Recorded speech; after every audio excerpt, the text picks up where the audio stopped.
Thanks for watching. Don't forget to like, comment, share and subscribe to Mufti Tariq Masood, famous scholar. ابھی سفر پہ جا رہا تھا کراچی ایئرپورٹ پہ, تو فلائٹ لیٹ تھی اور لیٹ بھی ماشاءاللہ 5 گھنٹے, اور فیملی کے ساتھ جا رہا تھا میں. تو میرا ارادہ تھا دن میں جاؤں گا, حالانکہ دن کا ٹکٹ تھوڑا مہنگا بھی تھا, تو آگے کہیں جانا تھا بیان کے لیے, تو بچے بھی ساتھ ہمارے. تو میں اکثر کوشش کرتا ہوں کہ کہیں سفر کروں تو بچوں کو ساتھ لے کے جاؤں. یہ میں شو مارنے کے لیے نہیں بتا رہا, یہ میں آپ لوگ کو اس لیے بتا رہا ہوں کہ حتی الامکان سفر میں اپنے گھر والوں کو تھوڑا سا عزت بولو بھائی دے دیا کریں معذرت کے ساتھ, ٹھیک ہے نا. کہیں جائیں کریں گھومنے پھرنے یا کہیں تو لے جائیں ساتھ میں, اگر اللہ نے مالی وسائل دی ہیں. گنجائش نہیں ہے تو پھر بیگم کو بتا دے, بیگم یہ انڈے گھر میں لانا مشکل ہو رہا ہے, تو میں جہازوں میں گھمانا شروع کر دوں. جہاز میں نہیں, ٹرین میں لے جائیں, ٹرین میں نہیں بس میں لے جائیں. تو بالکل جو ہے نا, جب سے شادی ہوتی ہے بس وہ ایک دفعہ ہنی مون کا ایک رواج ہے, اس کے بعد سے وہی تعلقات جو خراب ہونا شروع ہوتے ہیں. وہ اب لطیفے بنے ہوئے لوگوں کے, ایک آدمی کی نئی نئی شادی ہوئی, ہنی مون پہ گیا لے کے بیوی کو, تو دلہن ابھی نئی نئی دلہن تھی, تو ٹھوکر لگی ہے تو ایک دم پاؤں اس کے دیکھ رہا ہے کہ چوٹ تو نہیں لگی. کوئی ظاہر ہے ڈینٹنگ پینٹنگ کا کوئی کام نہ کروانا پڑے نا مجھے, کوئی ایسا نہ کوئی بالکل نئی نویلی. جیسے گاڑی جب شو روم سے آتی ہے تو کیسا کیئر کی جاتی ہے نا, تو بیگم کچھ تکلیف تو نہیں ہوئی بہت. پھر 2-4 سال کے بعد دوبارہ کہیں سفر ہوا تو ٹھوکر لگی. اب تھوڑا سا اسٹائل کیا ہو گیا, چینج ہو گیا. بس اچھا ٹھیک, تھوڑا خیال کیا کرو. 4-5 سال کے بعد دوبارہ جانا ہوا, ٹھوکر لگی. ارے اندھی ہو, اندھی ہے, نظر نہیں آتا. تو جتنی پرانی ہوتی رہتی ہے نا تعلقات, جو مارکیٹ میں شوہر بھی کبھی ایسا ہی ہے, جب شادی نہیں ہوتی ہے دلہن کو اپنے میاں سے بڑی محبت, میرے میاں ہیں ان سے ملی ہے. تھوڑا سا پرانا ہو گیا تو اب اس کی ویلیو ختم, اور بڈھا ہو گیا تو پھر تو کسی کام کا نہیں ہے. پھر تو بچوں کے ساتھ مل کے اس کو ستاتی ہیں. اللہ معاف فرمائے, جو زیادہ تر کی بات نہیں کر رہا میں, جو بیان نہیں سن رہی ان کی بات کر رہا ہوں. تو پھر تو بیٹوں کے ساتھ مل کے اس بڈھے کو جو تنگ کرتی ہیں نا, جو کیسز آتے ہیں پورا, کیونکہ اب نچوڑ لیا نا, خرچہ مکان بھی ہو گیا, سب ہو گیا, بچوں کی اب کس کام کا ہے بھائی تو, اب کس کام کا ہے. تو بیٹوں کے ساتھ مل کے وہ بیچارہ, اس کی عادت وہی ہوتی ہے پرانی آرڈر چلانے والی, مگر اب سننے والا کوئی نہیں ہوتا. پہلے تو آپ کے اس لیے بھی سنتے تھے بھائی آپ ناشتہ بھی آپ کی, ڈبل روٹی بھی آپ لے کر آئیں گے, انڈے بھی آپ لے کر آئیں گے. آپ کیا ہے بھائی, تو بیٹھا ہوا ہے کھانس رہا ہے. تو نیک عورت بڑھاپے میں اپنے شوہر کے ساتھ وفا کرتی ہے, یاد رکھو, وہ جنتی عورت ہے. کہ بھائی بیٹوں کا ساتھ نہیں دوں گی, اب اختلاف ہوگا تو میں کس کا ساتھ دوں گی, شوہر کا.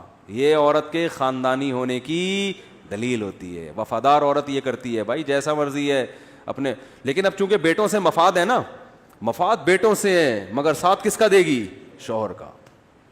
بولے کہ تم زندگی میں بعد میں آئے ہو, مجھے ٹھکانہ اس نے دیا ہے, تمہیں بھی اسی نے کھلا پلا کے بڑا کیا ہے.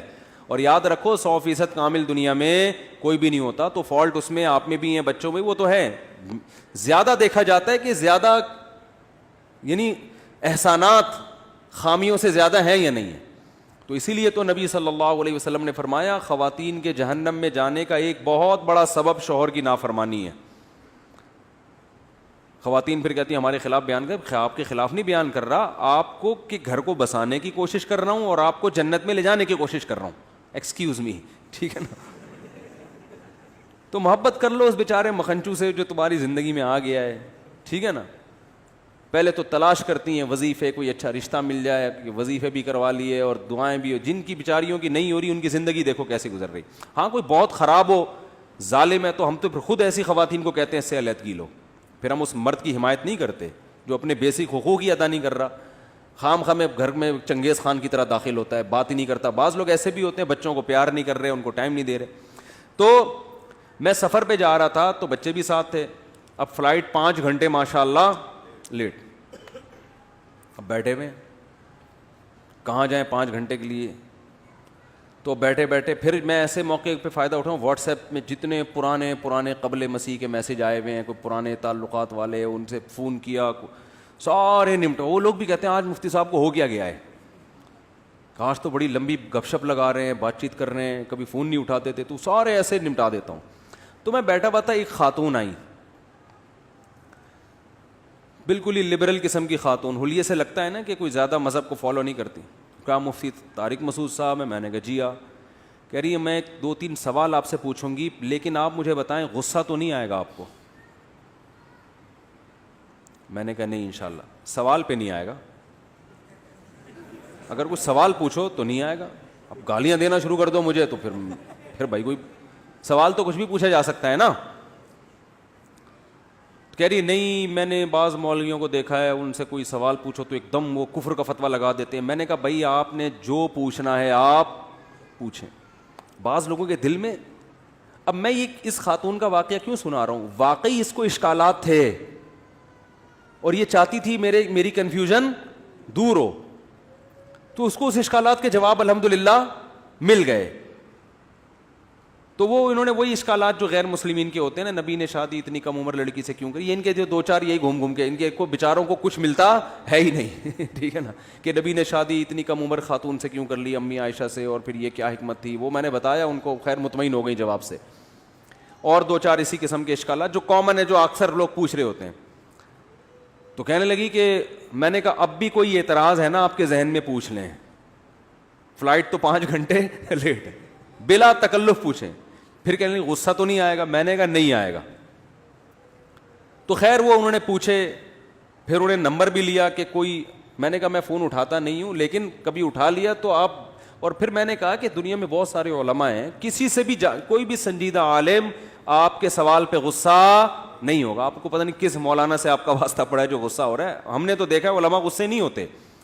غصہ جب آتا ہے انسان کو جب آپ کا مقصد سوال نہیں ہو بلکہ آپ کا مقصد دوسرے کو نیچا دکھانا.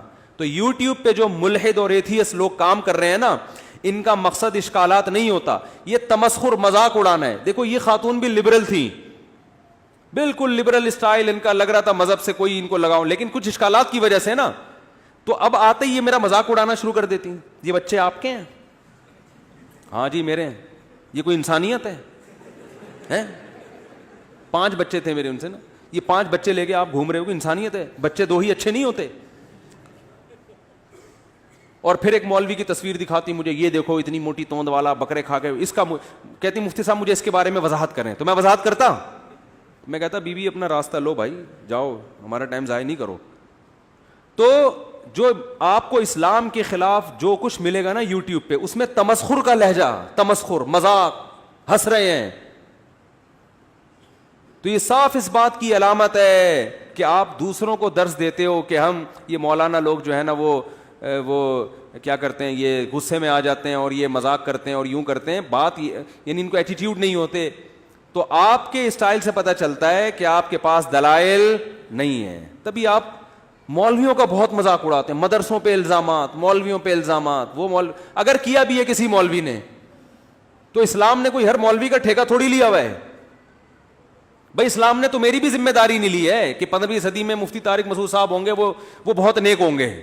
اگر اللہ نہ کرے, اللہ ہم سب کی حفاظت کرے, خدا نہ خواستہ میں کسی گناہ میں مبتلا ہو جاتا ہوں اور آپ دیکھ لیتے ہیں, تو اس کا اسلام سے کوئی تعلق نہیں ہے. اب آپ ویڈیو بنائیے, دیکھو مسلم ایسے ہوتے ہیں, اسلام یہ کہتے, اسلام تھوڑی کہہ رہا ہے بھائی, وہ اس کا اپنا ذاتی معاملہ ہے.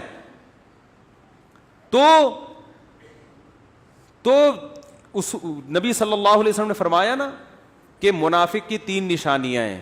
ان میں ایک علامت آپ نے بتائی کہ جب وہ جھگڑا کرتا ہے, بحث کرتا ہے, تو گالیاں دیتا ہے. مجھے یہ حدیث سمجھ میں نہیں آتی تھی, اب سمجھ میں آتی. تمسخر بھی گالیوں کی ایک قسم ہے نا, یعنی دلائل نہیں ہوتے تو الٹے سیدھی ہانکنا شروع کر دیتا ہے. مفتی طارق مسعود صاحب کے بیانات سننے کے لیے youtube.com/مفتی طارق مسعود کو سبسکرائب کریں, اور اگر آپ لائیو ویڈیو کو کبھی بھی مس نہیں کرنا چاہتے ہیں تو سبسکرائب کرنے کے بعد بیل آئیکن پہ کلک کرنا مت بھولیں. جزاک اللہ.